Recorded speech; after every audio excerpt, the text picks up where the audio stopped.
Hello बच्चों, कैसे हो आप सभी। आशा करती हूँ आप सभी स्वस्थ होंगे। चलिए आज की वर्कशीट शुरू करते हैं बेटा। आज की हमारी कार्यपत्रक है 34 जो सामाजिक विज्ञान के लिए है और कक्षा 6 के लिए। आज तिथि है 18 नवंबर 2021। तो इसी कार्यपत्रक को आपको इंग्लिश मीडियम में कराया जाएगा। बने रहिए वीडियो के अंत तक। पहले हिंदी मीडियम में कराकर फिर आपको इंग्लिश मीडियम में इसी कार्यपत्रक को इसी वीडियो में कराया जाएगा।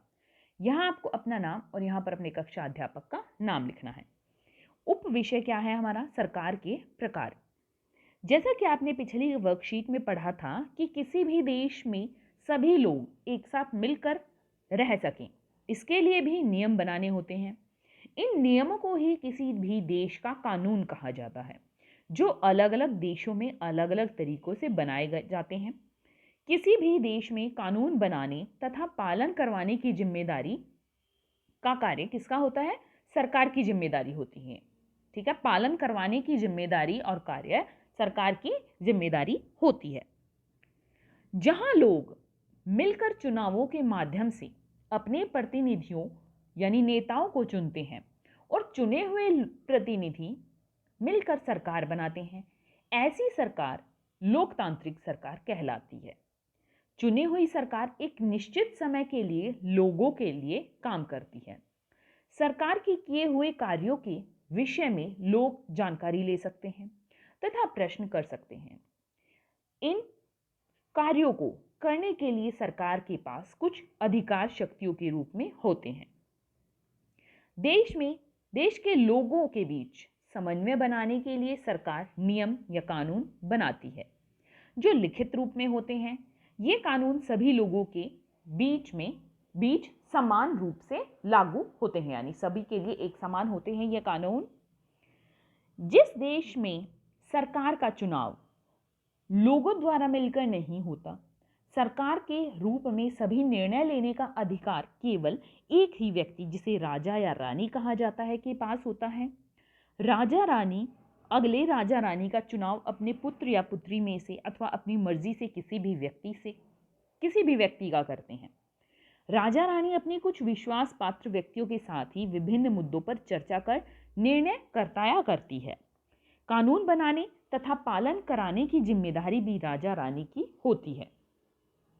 राजा रानी द्वारा लिए गए निर्णयों तथा किए हुए कार्यों के विषय में लोग न तो जानकारी ले सकते हैं और न ही प्रश्न कर सकते हैं। ऐसे देश की सरकार को राजतंत्र कहा जाता है। अब देखिए, आपको यहाँ पर दो सरकारें बताई हैं।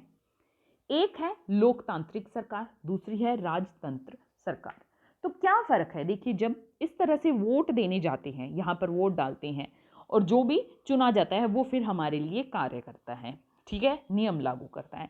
यहाँ पर इस तरह संसद में बैठक होती है। तो ये क्या है? ये होता है हमारी लोकतांत्रिक सरकार में कि कुछ समय के लिए होते हैं और फिर हम दोबारा चुनाव करके दूसरा क्या लाते हैं? दूसरी सरकार लाते हैं।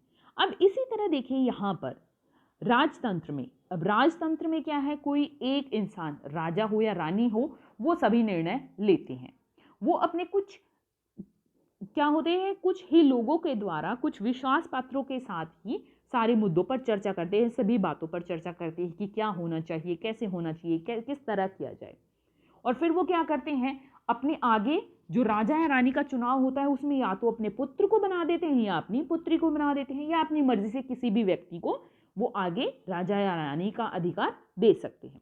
तो इसे हम राजतंत्र कहते हैं। प्रश्न है, आप अपने देश में कैसी सरकार पसंद करेंगे, लोकतंत्र अथवा राजतंत्र? कोई दो कारण बताइए। तो यहाँ पर दोनों पढ़ने के बाद, दोनों के बारे में जानने के बाद आपको क्या लगता है कि आपके देश में कौन सी सरकार होनी चाहिए, लोकतंत्र या राजतंत्र? उम्मीद है सभी को लगता होगा कि लोकतांत्रिक सरकार होनी चाहिए। क्यों? देखिए क्यों, यहाँ पर हमें दो कारण बताने हैं। क्या है? एक तो लोकतांत्रिक में लोगों के पास अपने क्या होते हैं, शासक को चुनने का अधिकार होता है। तो हम ऊपर जो ये पैरा दिया है इसी में से ले लेते हैं। देखिए यहां पर क्या है, इसमें लोग मिलकर चुनावों के माध्यम से अपने प्रतिनिधि को चुनते हैं और चुने हुए प्रतिनिधि मिलकर सरकार बनाते हैं। ठीक है, हम अपने क्या होता है, प्रतिनिधियों को खुद चुन सकते हैं। दूसरा क्या कारण है? दूसरा कारण है कि अगर कुछ कार्य हुआ है या नहीं हुआ, इसकी जानकारी हम ले सकते हैं। ठीक है, सरकार के किए हुए कार्यों के विषय में लोग जानकारी ले सकते हैं तथा प्रश्न पूछ सकते हैं। और क्या होता है, और ये भी हो सकता है कि शासक को चुनने का तो अधिकार है ही हमें। दूसरा ये भी हो सकता है कि लोकतांत्रिक शासक सरकार जो है, लोकतांत्रिक सरकार जनता के प्रति अधिक जवाबदेह होती है, क्योंकि उनका कार्यकाल एक निश्चित समय का होता है। ऐसा नहीं है कि वो परमानेंट आ गए हैं, वो कुछ समय के लिए आए हैं, इसलिए वो जवाबदेही होती है उनकी कि क्या कार्य कराया है और क्या नहीं कराया। तो हिंदी मीडियम की वर्कशीट यहीं पर खत्म होती है बेटा। अब देखते हैं इंग्लिश मीडियम की वर्कशीट। तो बच्चों, आज हमारी वर्कशीट है वर्कशीट 34 सोशल साइंस की, इंग्लिश मीडियम की हम कर रहे हैं। ये क्लास 6 के लिए। यहाँ आपको अपना नेम और यहाँ अपनी क्लास टीचर का नेम फिल करना है। आज हम टॉपिक करेंगे types of government. As you have read in the previous worksheet that rules have to be drafted for all the people in any country so as to live in harmony। यानी किसी भी देश में जो rules है, नियम है, वो किस लिए बनाए जाते हैं, ताकि पूरे देश में शांति बनी रहे। These rules are called law of any country which are different in different countries। तो ये क्या है, ये नियम हर देश में होते हैं, इन्हें हम कानून कहते हैं, और हर देश में ये अपने अलग अलग कानून होते हैं। In any country, it is the responsibility of the government to make laws and get them implemented। तो किसी भी देश में जो गवर्नमेंट होती है, सरकार होती है, उसकी जिम्मेदारी होती है नियमों का पालन कराने के लिए, कि नियम बनाए और उन्हें इम्प्लीमेंट कराए। In a nation where the people elect their representative leaders through elections and then elected representatives together form the government, such a government is called a democratic government।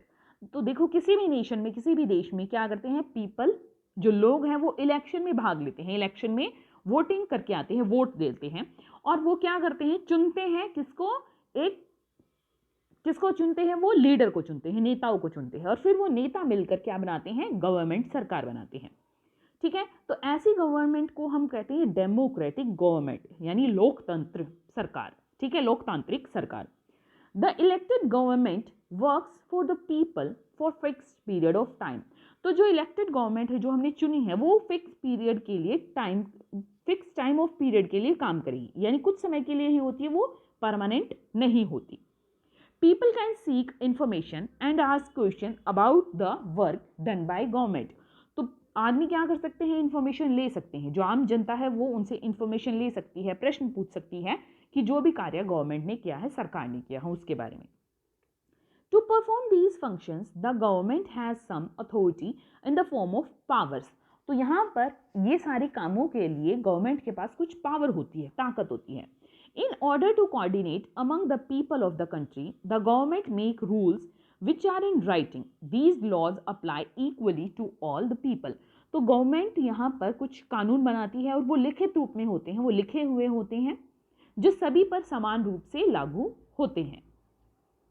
Next है, in a country where the government is not elected jointly by the people, the right to make all the decision in the form of government lies with only one person called king or queen। वहीं कुछ देशों में क्या होता है, government जो सरकार होती है उसको जो आम जनता है वो नहीं चुनती।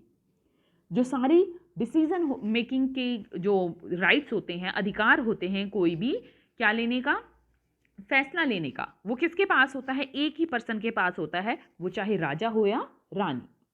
द किंग और queen chooses the next king queen from among his son and daughter or by any person of his own free will।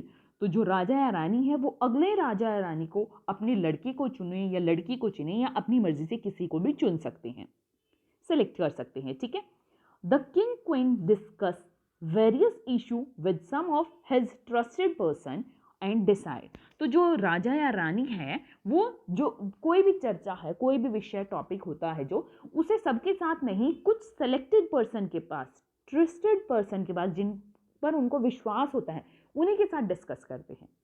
The king और queen also has the right to make and enforce rule. तो यहाँ पर जो नियमों का पालन कराना किसके हाथ में होता है, राजा या रानी के। People can neither seek information nor question about the decision take and the action taken by the king और क्वीन। तो यहाँ पर आम जनता क्या है, प्रश्न नहीं पूछ सकती कि क्या काम कराया है, क्या नहीं कराया है, कैसे कराया है, इसके बारे में कोई भी प्रश्न नहीं पूछा जा सकता। The government of such country is called a monarchy. तो ऐसी गवर्नमेंट को हम क्या कहते हैं, मोनार्की यानी राजतंत्र। ठीक है, तो यहाँ पर फर्स्ट है हमारी कौन सी, डेमोक्रेटिक गवर्नमेंट जिसको हम चुनते हैं, ठीक है, वोटिंग से, और सेकंड है मोनार्की जिसमें कोई या किंग या क्वीन होता है। अब क्वेश्चन है यहाँ पर, which government would you prefer in your country, democracy और मोनार्की, गिव एनी 2 रीजन। तो अब आप अपनी कंट्री में कौन सी गवर्नमेंट को प्रेफर करेंगे, कौन सी गवर्नमेंट को लाना चाहेंगे, डेमोक्रेसी को या मोनार्की को। आपको 2 रीज़न देने हैं। तो मोस्टली बच्चे जहाँ तक है वो डेमोक्रेसी कंट्री को ही चाहेंगे। क्यों? क्योंकि इसमें हमें कुछ फ्रीडम मिली होती है। क्या क्या फ्रीडम, देखो, एक तो फ्रीडम है कि हम खुद चुन सकते हैं। ठीक है, क्या कैसे लिखेंगे आप, कैसे, elect the representative, the people elect the representative through election and then elected. तो यहाँ पर थ्रू इलेक्शन तक ही कीजिए कि हम अपने लीडर्स को खुद चुन सकते हैं, इसलिए डेमोक्रेटिक होना चाहिए। फिर क्या होता है, the elected government works for the people for a fix period of time. तो कुछ पीरियड के लिए है, अगर हमें लगे कि ये गवर्नमेंट अच्छा काम नहीं कर रही तो हम अपने इलेक्शन में, अगले इलेक्शन में उसको नहीं चुनेंगे, दूसरी गवर्नमेंट चुन लेंगे। ठीक है, ये पॉइंट भी आप लिख सकते हैं। और क्या हो सकता है, और ये भी है कि people can seek information and ask question about the work done by government, कि जो पीपल है, आम जनता है, लोग हैं, वो काम करने के बारे में गवर्नमेंट से क्वेश्चन कर सकते हैं, उनसे पूछ सकते हैं कि क्या काम हुआ है, कैसे हो रहा है, किस तरह से अपनी इन्फॉर्मेशन को, अपनी क्वेरीज को हम उनके सामने रख सकते हैं। तो बेटा यहाँ आपकी ये वर्कशीट कंप्लीट होती है। अगर आपको वर्कशीट पसंद आई है, वीडियो पसंद आई है, तो लाइक कीजिए, शेयर कीजिए और चैनल को सब्सक्राइब कीजिए।